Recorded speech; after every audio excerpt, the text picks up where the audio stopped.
Dwi'n prif swyddog mudiad elusennol, sef Gwasanaeth Cynal Gofalwyr. Da ni'n gweithio efo gofalwyr di-dal dros 19 oed, a da ni'n gweithio trwy siroedd Môn, Conwy a Gwynedd. Mae'n gallu fod yn rhiant yn edrych ar ôl plentyn efo anabledd corfforol, neu anabledd dysgu, neu unrhyw anghenion arbennig. Mae hefyd yn gallu fod yn merch yn edrych ar ôl mam neu tad, ella bod nhw'n oedrannus, neu efo rhyw fath o cyflwr meddygol.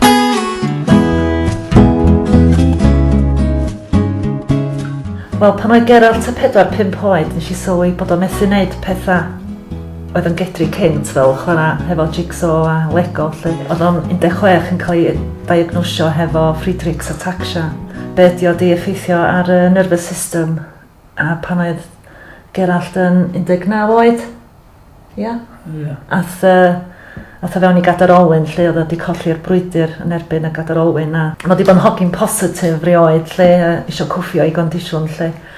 Ond weithiau mae hynna'n neud pethau'n anoddach arna i.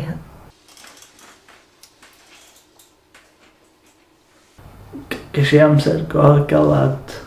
O'n i'n mynd i ysgol falle gan bod mod i'n cwffio fynd i gadarolwyn.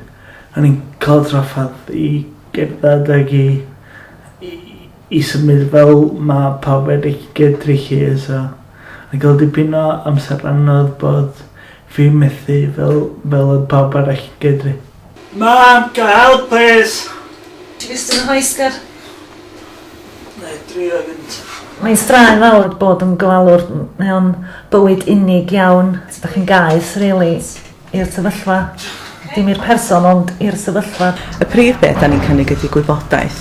Da ni'n ffeindio'n aml iawn di gofalwyr ddim yn cydnabod bod nhw'n ofalwyr, a maen nhw'n gweld o fel rhan o'i rôl nhw yn y teulu. Mae yna gymaint o bobl yn mynd i fewn i'r rôl gofalu, heb wybod yn union be di'r hawliau, be di'r math o budaliadau ac yn y blaen maen nhw fod i gael, a pa fath o help sydd allan yna. Wedyn mae gwirfoddolwyr yn mynd allan i'r gymuned, yn cyrraedd llefydd illa da ni ddim yn gallu gwneud fel swyddogion maes, a maen nhw'n mynd i fewn i meddygfeydd, llyfrgelloedd, neuaddau pentref, math yna beth, jyst i rhannu gwybodaeth a dod i adnabod pwy di pwy yn y gymuned a pwy sydd angen yr help. Nes i wybod am Cynal Gofalwyr mewn rhyw open day. Ers hynny maen nhw wedi bod yn gefn mawr i fi, cefn mawr. Mae'r drws o hyd yn agorad yn y swyddfa a mae'r tecio allan hyd yn berwi ac rhywbeth da chi eisiau trafod dwi bod yna'n crio nes i copio efo sefyllfaoedd fel problemau'n codi, problemau fo'r tŷ, problemau hefo ynghefnu, pengliniau, gwydda, ddim yn cael cysgu ac diblino ac eisiau rhywun i siarad efo rili. Mae'n bwysig bod gofalwyr yn cael brec a bod nhw'n cael gofal ysbaid ac amser i ffwr o rôl gofalu. Na mae'n beryg i iechyd nhw hunain cael ei effeithio. I rei ofalwyr maen nhw'n licio cael rhywun yn dod i fewn i'r tŷ, fel gofal cartra am chydig ori ar wythnos.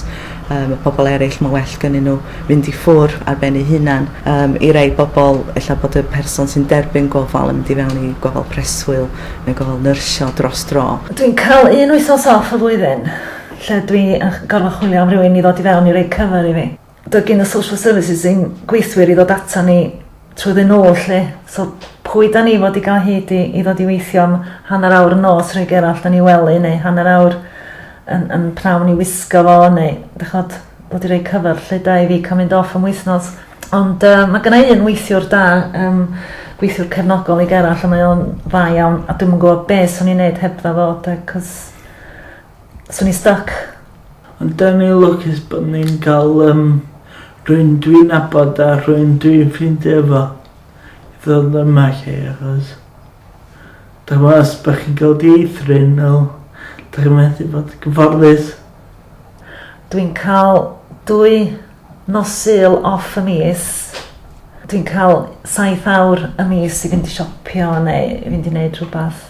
Dwi'n mae Gerald yn cael ei amser o, mae o'n cael 4 awr, 3 gwaith yr wythnos, a 6 awr nos Iau fynd i chwarae pocer. Os oes yna bobl sy'n meddwl bod nhw'n angen help, bod nhw'n adnabod eu hunan fel gofalwyr, y cam cyntaf ydy codi ffôn a cysylltu efo ni. Mae gennym ni swyddfeydd yn Mhenrhyn Deidraeth ac yma Mangor, felly da ni yn cyfro meirionydd Arfon a Dwyfor trwy'n gwaith. A mae cael sgwrs cychwynnol fel yna yn help jyst i weld be di'r concern, sut math o help fysa'r teulu yna yn cael bydd ohono. Di person ddim ar bapur, mae bob person wahanol.